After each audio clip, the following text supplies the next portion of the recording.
Dahil ngayon po ay Year of the Dragon, kami ay maglalagay uli ng dragon para sa tuloy-tuloy na swerte namin na nararanasan.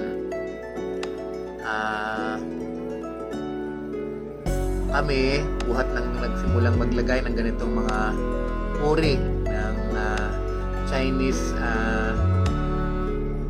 decoration ay medyo napansin namin ng aming pamilya, medyo gumaan at bumago ang aming buhay kapalaran.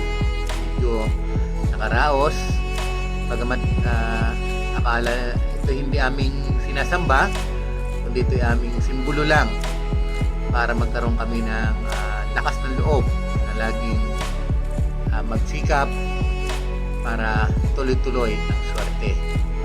Ito po ang aming dragon na ikinabit ngayong paghahanda sa Year of the Wood Dragon.